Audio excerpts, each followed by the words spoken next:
มอยสุงค่ะเมื่อใดเป็นวันที่26เดือนธันวาคมที่12ปี2565เป็นวันศุกร์ในตอนได้ข่าวสายหมอขอมีข่าว2ตอนที่มาเปิ้นเผาน่ะค่ะเนาะ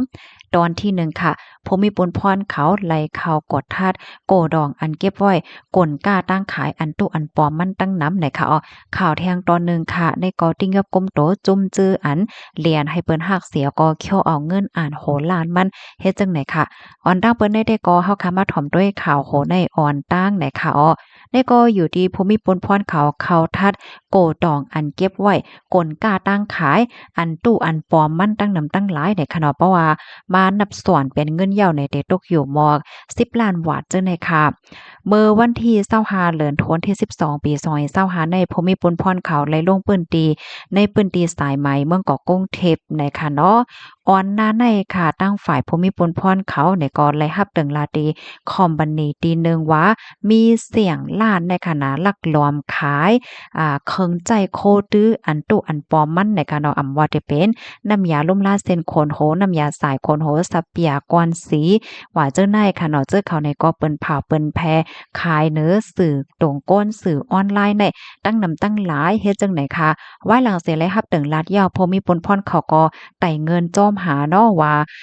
กลกล้าตั้งขายเจ้าในมีว่าอยู่ตีไหลลูกตีไหลตั้งไหลมาไหนถึงตีป้อนไหลฮับหัวมันมีไว้ตีไหลตั้งไหลเฮ็ดจังได๋เสียก็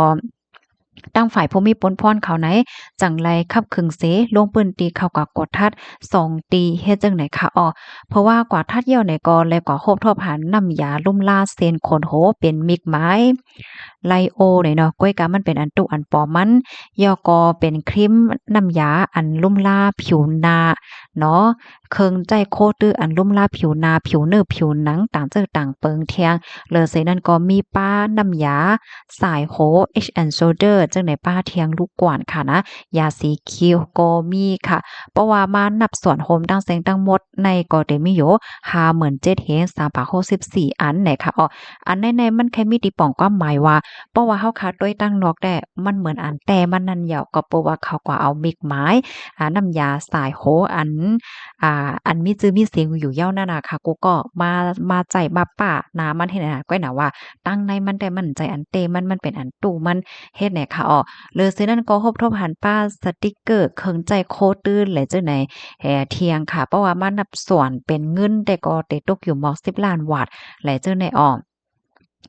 กำแน่เลยต้องไล่ถามเสเลยฮู้ว่าโกตองอันเก็บไว้กลกาตั้งขายในก้นคัดมันเป็นก้นแข่เนาะก้นแข่เขามาคัดไว้แล้วก็เอาโคกของในมาเก็บหอมตอมจู้ไว้ดินนั่นน่ะค่ะและเขานี่ก็เปิ้นแผ่เปิ้นเผาขายเน้อสื่อตรงก้นตั้งออนไลน์เฮ็ดจังได๋ค่ะนะเขาก็ได้เอากลกาตั้งขายเนี่ยลูกดีต่างเมืองมาเมืองไหลได้ก็เปิ้นก็เตรียมไว้แตกเลี้ยงค่ะเนาะพี่น้องคันล่ามว่าเป็นเมืองไหลเนี่ยก็เตรียมบ้านไหลเนี่ยค่ะเพราะว่ากลกล้าตั้งขายมาถึงเหย้าเนาะเขาก็ได้ขายตั้งออนไลน์เพราะว่ามีคนสั่งซื้อก็ส่ง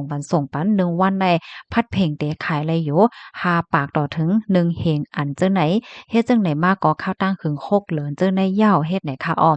เจอเขาในเขาก็ได้เปลี่ยนไปแลกลายตีมันอยู่ตาเสน่ะค่ะนะกำหนึ่งก็เอามาเก็บไว้ที่ในแถงปองก็เก็บไว้ที่นั่นที่นั่นที่ไหนๆเขาเต็มไว้ที่เก่าที่เหลียวหนังเฮอเปิ้นเต็มจ้อมหาเขาแรงงายนั่นเฮ็ดไหนคะทางฝ่ายภูมิพลพรเขาในก็ยืดเอาโคกของตั้งเสียงตั้งมดในเหี่ยวก็ส่งกว่าที่โคงปลิกในเนาะเปิดตาเด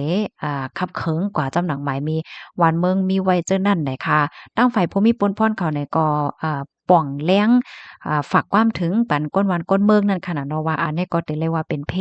จำโตตอนตาก้นวันก้นเมืองเต้ๆวาๆน่ะค่ะเนาะก้นหวานแต่มาเจอก็วนว่ามันเป็นอันแต่มันมันถูกลีในเหี่ยวก็สั่งซื้อมาค่ะนะ เหมือนจังหนังน้ำยาสายโคนโคว่าเครื่องเฮ็ดทางเฮ็ดพางว่าสังว่าจังไดแน่นะ แน่นอนค่ะเนาะเพราะว่ามันเป็นอันตู้อันปลอมมันเนี่ยจึงมันก็นำแคบมันก็เต็มเหมือนอันแต่มันเพราะว่าพี่น้องค่ะมาตาเนื้อตาหนังไหนก็มันเตจางเตื้อเคิกต่อผิวเนื้อผิวหนังเส้นขนโหพี่น้องค่ะขาวห้าไหลเจอหน้ายเนี่ยค่ะกำนันแลไฮไลท์สติกันเซกล้ามเนี่ยค่ะมันเตเตื้อเคิกผิวเนื้อผิวหนังตั้งหลังก้อยมก้าค่ะเนาะสั่งถกในกลุ่มมันจางเตื้อเคิกมีสารกล่องจึ้มเข้าก่อนในเนื้อหนังเฮาคาป้าเนี่ยข้อมูลตอนในเลยปีมาที่ห้องการข่าวสดออกไว้เนี่ยค่ะ พี่น้องค่ะด้วยค่ะโลดจ่องมันปาเซียนอันพี่น้องค่ะเขาใจไว้อยู่นั่นค่ะหือได้ค่ะเนาะเรียกเลยว่าอำเอนะน้ำเต้นน้ำวาดด้วยค่ะลูกกว่างมันจะบ่เป็นแจ่นเป็นแถวลงไว้เฮ็ดไหนเนาะกำในเฮาค่ะมาถ่อมด้วยข่าวเงาเทียงโหนึงค่ะ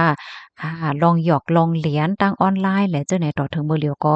ยังตึกมีอยู่ติ๊กๆนะคะในก็พอมีปนพรเขาโคบโทบหัน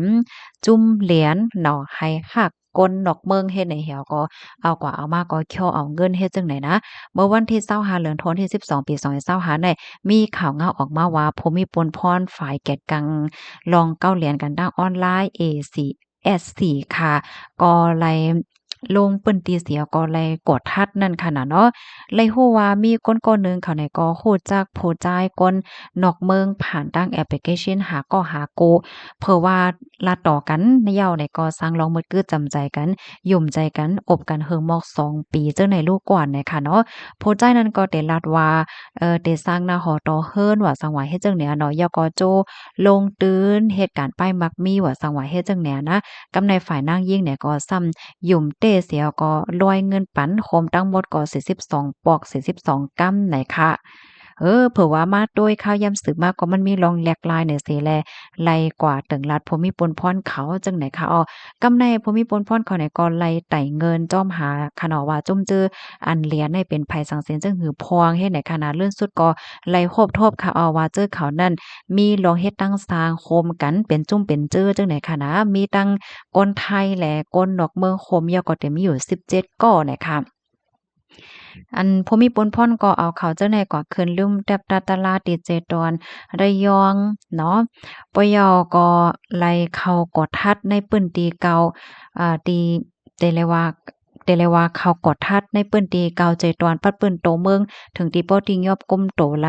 13ก่อนะคะแทงสีก่อได้ก่อตึกจอมหาโตไว้โยนะคะไหว้หลังเส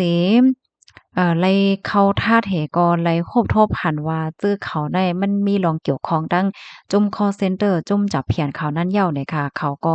เด็กโจ้เปิ้นให้ฮักเหย้าหลอกให้ลงตื้นว่าซังว่าเฮ็ดจั่งใดเพราะว่ามานับสอนโฮมด้านเซ็งทั้งหมดอันเปิ้นเลยรูดเซ็งซุ่มเงินจอมจื้อเขาได้อะค่ะก็ได้ตกอยู่ม50ล้านไหลเจิ้นนายเฮ็ดแนวเนาะข้อมูลตอนในคาลิปมาที่ห้องการข่าวเวิร์กพอยต์ออกไว้เนี่ยค่ะ ข่าวง่าโหนได้ก็มันเคยมีตีป่องก็หมายว่าก้นก็หนึ่งย่านเหรียญเผอว่ากว่าถึงรัฐภูมิปนพรเขาภูมิปนพรเขาเลยสืบไล่หาเหี่ยวก็เลยคู่ว่าเจอเขาในมันจะเลยว่าเป็นก้อนหนึ่งก้อนเหลียวก้อยดีอันเฮ็ดมันมีลองโคมมือกันทั้งก้นนกเมืองว่าก้น